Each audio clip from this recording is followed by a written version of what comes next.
Hello everyone. आज हम controlling chapter में कंट्रोलिंग प्रोसेस करेंगे। कंट्रोलिंग प्रोसेस में 5 स्टेप्स आएंगे। First, setting performance standard. Second, measurement of actual performance. Third, comparison of actual performance with standards. Fourth, analysing deviations. And fifth, taking corrective action. Today we will cover first 3 steps of controlling process. So let's read about first step, that is setting performance standards. It refers to setting the criteria against which actual performance will be measured. इसमें standard fix किए जाते हैं जिसके साथ actual performance को compare करना होता है।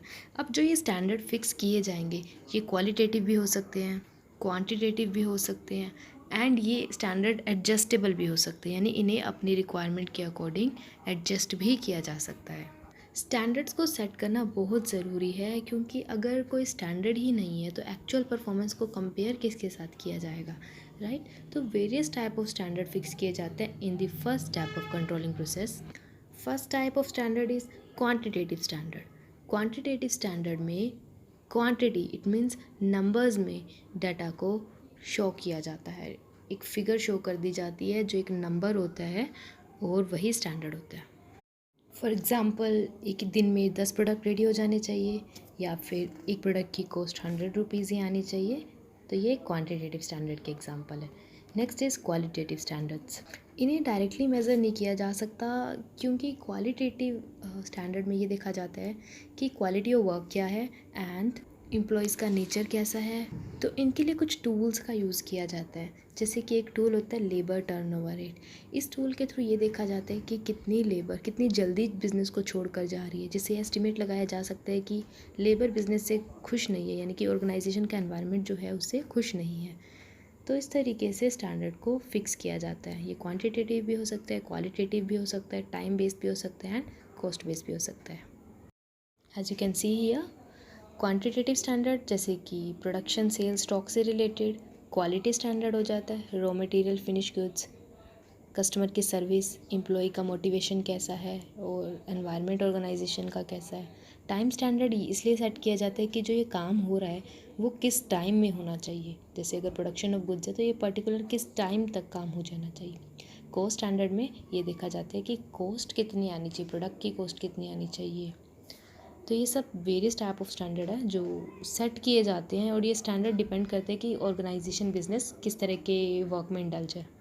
ये नेक्स्ट चार्ट यही बता रहा है जो यहाँ शोर है, फंक्शनल एरिया एंड स्टैंडर्ड। देखो अगर प्रोडक्शन एरिया है तो यहाँ पर 4 तरह के स्टैंडर्ड के एग्जांपल दे, हाउएवर इससे ज़्यादा भी हो सकते हैं।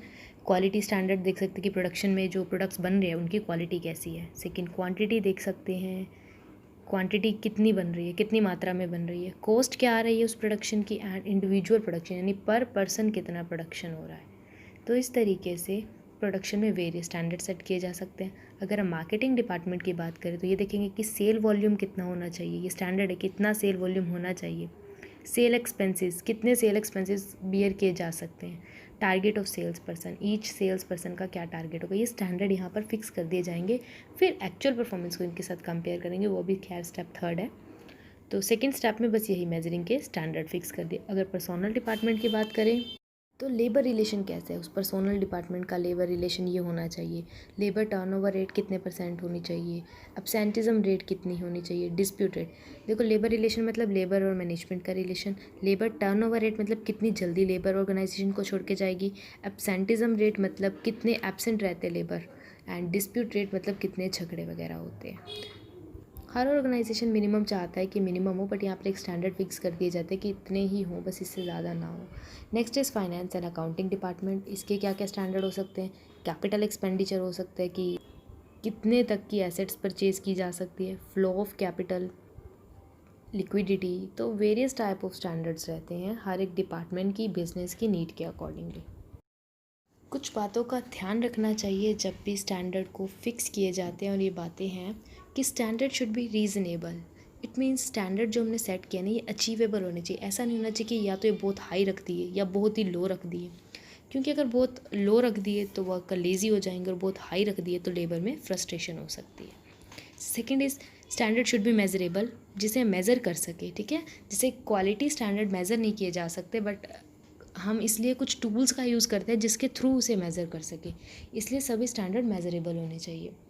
स्टैंडर्ड्स शुड बी फ्लेक्सिबल, सो उनमें अगर चेंजेस की ज़रूरत हो सिचुएशन के अकॉर्डिंग तो चेंज किया जा सके। Standard should be simple and clear, बिल्कुल क्लियर होना चाहिए माइंड में कि एम्प्लॉइज़ से, वर्कर से क्या एक्सपेक्ट किया जा रहा है।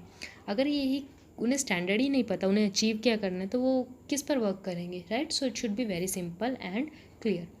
Fifth is deviation tolerance. Deviation tolerance का मतलब है कि कितने का डिफरेंस को टॉलरेट किया जा सकता है। यहाँ एक एग्जांपल थे, जैसे कि एक्सपेक्टेशन थी 2000 यूनिट बनना, अब प्रोडक्शन हुआ 1950, कितने का डेविएशन हुआ, 50 यूनिट्स का। तो एक ऑर्गेनाइजेशन की पॉलिसी हो सकती है कि 100 यूनिट्स तक का जो डेविएशन है इसे टॉलरेबल कंसिडर किया जाएगा, यानी कि इतने एक जो डेविएशन है ये आ सकते हैं। तो अब मूव करते हैं नेक्स्ट स्टेप पे, that is measurement of actual performance.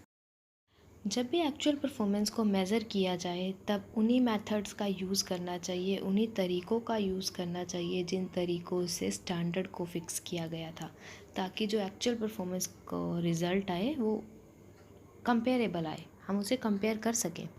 Secondly, इस बात का ध्यान रखना चाहिए कि ज़रूरी नहीं है कि आपको वर्क कंप्लीट होने के बाद ही एक्चुअल परफॉर्मेंस को मेज़र करना है। मिडिल में भी एक्चुअल परफॉर्मेंस को मेज़र किया जा सकता है। इवन मिडिल में एक्चुअल परफॉर्मेंस को मेज़र करना चाहिए ताकि ये जान सके कि वर्क जो है बिज़नेस में स्मूथली चल रहा है या नहीं। जब वर्क इन प्रोग्रेस है तभी वर्क को एक्सेस करना चाहिए, सुपरवाइज़ करना चाहिए, और जब वर्क कंप्लीट हो जाए तब भी वर्क को सुपरवाइज़ करना चाहिए। देखो, जब वर्क इन प्रोग्रेस है उसको सुपरवाइज़ करने से बेनिफिट क्या होगा, अगर काम सही नहीं चल रहा, अगर रिज़ल्ट नेगेटिव आ रहे हैं तो टाइमली करेक्टिव एक्शन लिए जा सकते हैं और फ्यूचर में लॉस होने से बचा जा सकता है।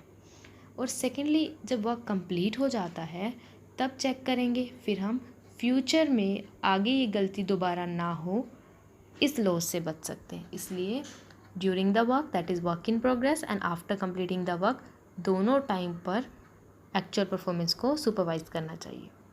The following facts should be kept in mind while measuring the actual performance. The figures regarding work progress should as far as possible be completely true. जो वर्क प्रोग्रेस की फिगर्स हों वो बिल्कुल करेक्ट, हमने ट्रू ही right करनी है, अपनी तरफ से अल्टर नहीं करना है। Second is, these figures should be continuously prepared, यानी टाइम टू टाइम प्रिपेयर की जानी चाहिए। Third is, the standard for measuring progress should be the same as were adopted at the time of determining standard. तो जिन methods का use करेंगे actual performance को measure करने में वो वही होने चाहिए जो हमने स्टैंडर्ड के वक्त डिसाइड किए थे या यूज़ किए थे। Progress measuring system should be quick two point out deviation, time नहीं लगना चाहिए, जब हम प्रोग्रेस को मेज़र कर रहे हैं तो टाइम पे हो जाना चाहिए वो काम, ताकि करेक्टिव एक्शन टाइमली लिया जा सके। अगर हमें रिज़ल्ट ही लेट मिलेगा, कि पता ही लेट चलेगा कुछ गड़बड़ है, तो करेक्टिव एक्शन कब लेंगे, right. And now third step is comparison of actual performance with standard. Standard set कर लिए, एक्चुअल परफॉर्मेंस मेज़र कर ली, अब इन दोनों को कंपेयर किया जाएगा जिससे डेविएशन का पता चलेगा। डेविएशन मतलब कितना डिफरेंस आया है एक्चुअल परफॉर्मेंस एंड स्टैंडर्ड में। अगर एक्चुअल परफॉर्मेंस हाई आई है as compare to standard performance, इसे बोलते हैं पॉजिटिव डेविएशन। अगर एक्चुअल परफॉर्मेंस लो आई है स्टैंडर्ड, तो फिर इसे नेगेटिव डेविएशन बोलते हैं। दोनों तरह के डेविएशंस को मेज़र करना ज़रूरी नहीं है। ऐसा नहीं है कि सिर्फ नेगेटिव डेविएशन पर अट्रैक्शन रहता है, अटेंशन रहता है। पॉजिटिव डेविएशन भी उतना ही इम्पोर्टेंट है जितना कि नेगेटिव डेविएशन को मेज़र करना। देखो, हो सकता है हमें ये भी तो जानना चाहिए ना कि इतना पॉजिटिव डेविएशन क्यों आया, क्या रीजंस रहे हैं। हो सकता है कंपटीशन कम हुआ हो सकता है स्टैंडर्ड ही गलत सेट हो। तो इसमें ये नेक्स्ट स्टेप में करेंगे काम, एनालाइजिंग डेविएशन में। फ़िलहाल इस स्टेप में सिर्फ डेविएशन को मेज़र करना है। And as you can see in this diagram is showing us the positive deviation and negative deviation। 10 unit standard था, अगर 8 यूनिट बनते हैं तो मतलब 2 यूनिट नेगेटिव डेविएशन, अगर 10 ही यूनिट बन रहे हैं मतलब नो डेविएशन, अगर 12 यूनिट बन रहे हैं तो मतलब 2 जो यूनिट एक्स्ट्रा बने ये पॉजिटिव डेविएशन है। So that's it for today. आज हमने सिर्फ 3 ही स्टेप किए हैं, आपको यही लर्न करने आए ना होमवर्क, एंड बाकी के 2 स्टेप कल करेंगे। Hope you understand today's lecture. Thank you.